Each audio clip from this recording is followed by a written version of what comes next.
John and I like to binge drink every now and then. I'm surprised we don't have liver disease. I thought this is Thursday now, right?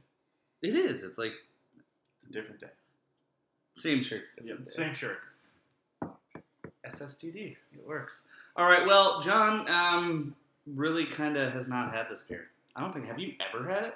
I had it 2 years ago. Okay. So you had batch, not really like their shining star at that moment. Like, well, I had it fresh. I didn't. Right. Well, this is relatively fresh, but this is from Steel Toe Brewing Company. This is their Lunker. This is their English style barley wine aged in whiskey barrels. And what I know about this is that I believe the lead brewer, is it Jason? One of them is from Pelican for Mother of All Storms, and this beer mimics a lot of those flavors. But go ahead, it's your beer. It's 13.5% alcohol by volume. English style barley wine, which is pretty much what John and I like. I don't know about you. I don't like American barley wines anymore. Well, American barley wines tend to be a lot more triple IPA sugar and sugary. Yep, and hop forward sometimes. Right. And English ones tend to emphasize the malt a lot more. That I think is it really shines with the barrel in the English. And this does pour out really, really dark. Super, ruby hued. Ruby hued, slight mocha brown, off-white head that is not as dissipating as fast as I thought it would. Let's go ahead and dive into the nose. Oh, goodness. Yeah, so Steel Toe knows how to make barrel-aged beers. They're pretty good at it. Yeah. I mean, they're awful. You don't want any. Nope. It's not still for sale at the tap room. No, it is.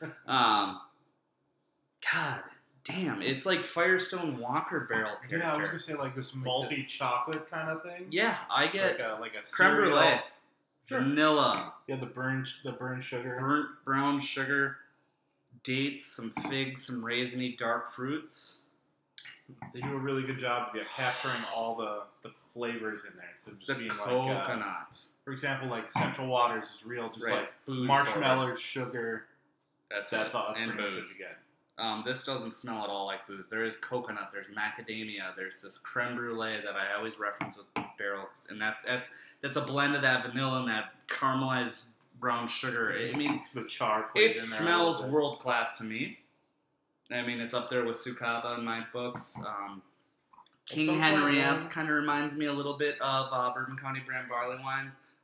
You can smell that it's less of a viscous beer, just in the mouthfeel is not even probably going to be on point. But let's taste it. Cheers.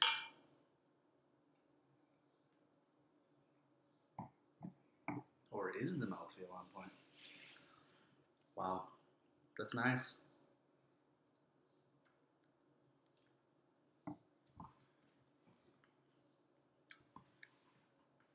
Super heavy and like the candied dark fruits. Right.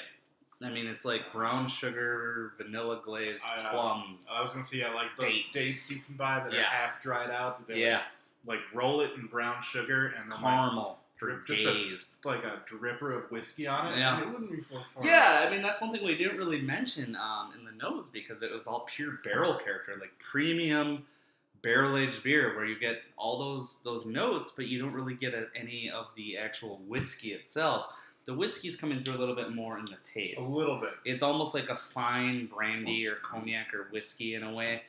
Brandy's, I guess, an overshot because that's a little sweeter, but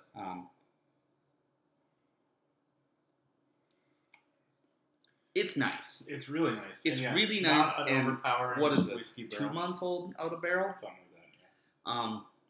I don't get any boozy character anymore. First bottle I opened, I was like, whoa. And then the only bottle I opened, I should say, with Casey. There's a little bit there, but really just enough to kind of add just another aspect. Just say, hey, don't chug this. Yeah, don't do that.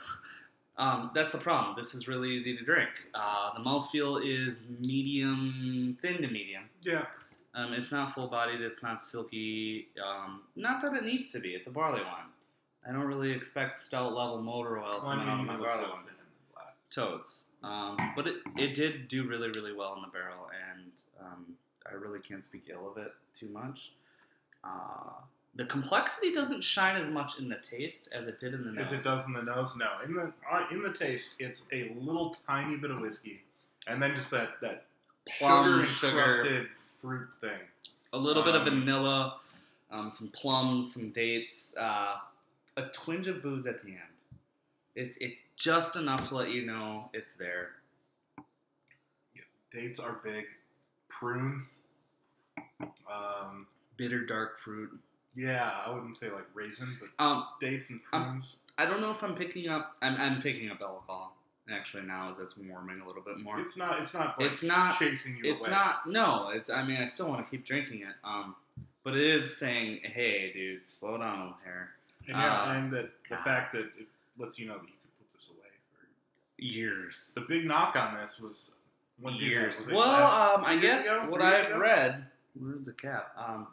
That these style bottles, I don't know if you can really see this, they're these like Belgian style bombers in brown glass, and they cap them, and something with the way the caps or the crowns or caps, whatever you want to call them, are fitting these bottles, and it's not just Steel Toe who has this issue. These beers get oxidized, and if you're gonna wax a bottle, just saying, pro tip Steel Toe, do better. Wax it the whole fucking way down. Oh, it could. It helps the oxidation. It could be worse.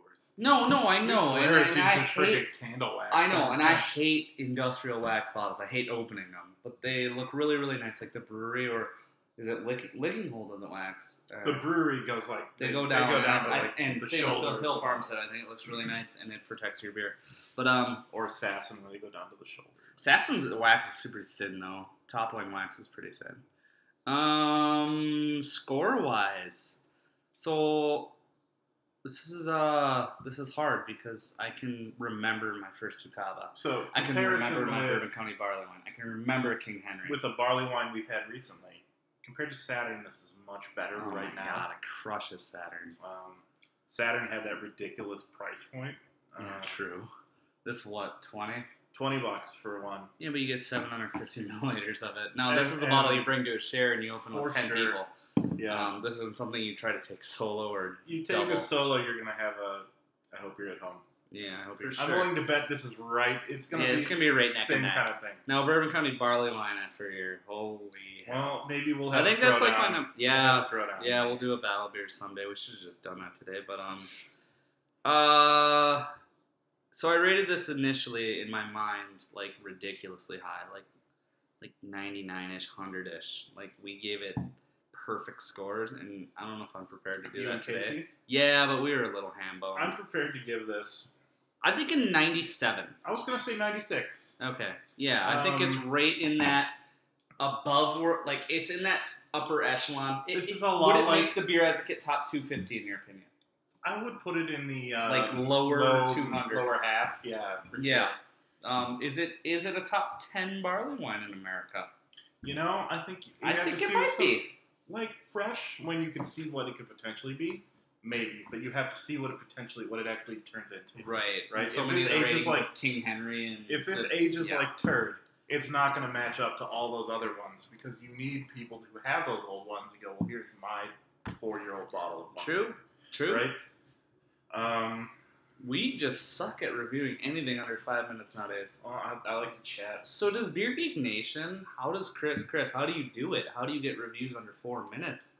He cuts a lot. Oh, I suppose I could cut a lot too. Let's get the pour. Let's get the aroma. I suppose that's what probably makes this channel so enticing. He doesn't have the conversational. No. He's like a sales force driving his beer. You know, hats off to you, man. But yeah, sometimes it's hard to truly encapsulate I would say this is a really good barrel-aged example. I'm going to take over for Eric as he wanders off. Of the Julius we just had, where we talked about balance and integration. I'd say this is really good. It's still a little fuseled, just a tiny bit. And then maybe in a year, that might get really, really good, right? Whereas Julius, IPA, not meant for aging, really good right now. Like, you can see how this is going to be later, hopefully. And we hope it turns out that way. And John just crushed the entire outro. So, killing life, ladies and gentlemen. No, for real though, good job. 96? 97, average 96, whatever. We'll give it room for improvement. Sure. Yeah, awesome stuff. Signing off. We'll see you later. Peace.